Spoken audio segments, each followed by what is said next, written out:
The only thing I felt was my hollow body repeatedly being bashed to the ground. If I opened my eyes, he'd go straight for the face. If I moved a single part of my body, he'd beat harder. If I was anything but alive, he'd go for my mother and brother next. So I laid there as his punching bag as he stood over me with his fists alternating like machinery. Left, right, until he was done.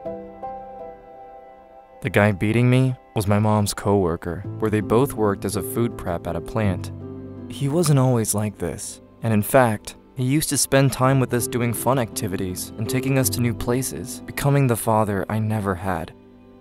When I was still in first grade, my mom and her boyfriend got married, and we moved into a trailer together in the same town where my grandparents lived. I thought to myself then, yes, I have a complete family now. But soon after, my now stepfather began showing a completely different side of him. At times, my stepfather was a loving, caring, and kind father, but other times, he was a monster. When the monster in him came out, he would show so much anger and rage that it wasn't long before he would beat my mother and me. When I was in second grade, we moved to the next town over, and my stepfather did not want anyone to visit us and told us to keep people out of our business. My mom and I were scared of him, so we would lie to everyone and pretend that everything was okay. It didn't take long until he started beating me. During those times, he'd do it to control and punish my mom. Even the most trivial things would irritate him and bring out the beast in him. One time, he threw the remote control at my face because I walked in front of the TV while he was watching. I had a black eye the next day and thought to myself, if I went to school like this, it would be the end of it. But I couldn't bring myself to do that. So I skipped school until the bruising around my eye was gone. Amongst all the dread and sadness, we did have one great thing that happened. My baby brother was born. It felt good to have some joy back in our life, and for a split time, everything was how it was supposed to be. But when my brother was a year old, for some unknown reason, my stepfather was enraged and was about to beat my brother, who was playing near him on the floor. I quickly yelled at him, so to shift his attention and rage towards me and to hit me instead. He did. One night the phone was turned off because my mom had forgotten to pay the phone bill. Again, in my stepfather's rage, he beat me brutally. I felt the dull thuds against my body and could hear the hits against my head as he continuously pounded my body against the floor.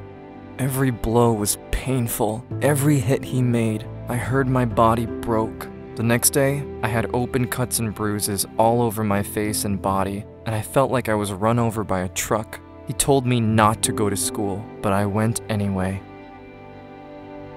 The principal saw me that day, and that was it. They called the police and Child Protective Services. They took me out of the home and sent me to my grandparents, who weren't too far. Yes, I didn't have a complete family again, but it was better than being scared to make the wrong move or live in fear. It was better than being beaten to the ground simply because I crossed his path. I thought the worst was over because of the problem to all of this. My stepfather was out of the picture. I thought I was saved, but they weren't. My mother and brother were living with that monster, and I didn't know how they were doing. I couldn't see or speak with them. I began having nightmares, crying every night, worrying about them. It took nearly 6 years for my mom to find the courage to leave him, and for me and my brother to be truly reunited. It didn't matter what image of a family was. I was only happy to be with them again. Still, I kept thinking about my stepfather, and I couldn't get him off my mind. I looked him up on Facebook when I was at work one day and randomly sent him a friend request. I can't say what made me do it, or why I did it, but it felt like something I should. I messaged him and told him I forgave him, not knowing if he'd reply. My anxiety shot up when I saw he had read the message, and instantly I had flashbacks and shadows of him hitting me all those years ago. The smallest things, like walking in front of him while he was watching TV, or the times I drew his attention away from my mom and brother and to me instead. I nearly had a panic attack until he messaged me back.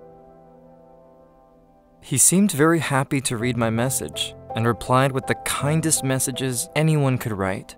After speaking with him for a few days, I encouraged my younger brother to do the same so that he could get to know the other half of his family.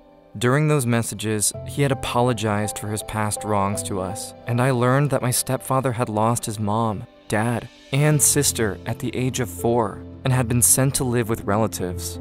Growing up, he only knew loss and never felt love and warmth from anyone. And so I began to believe the nice in him was who he really wanted to be. And the monster that we experienced was something that had been created by unfortunate circumstance.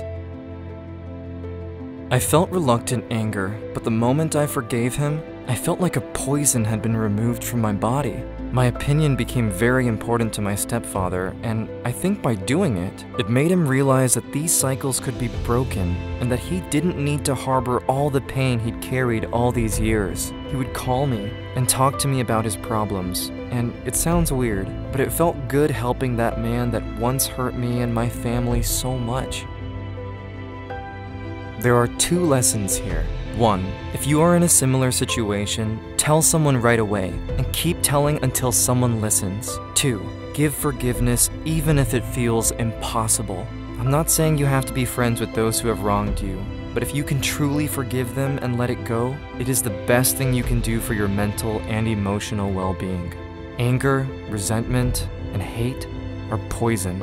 By keeping that within us, it only poisons ourselves, stopping us from enjoying the moments of life that deserve appreciation.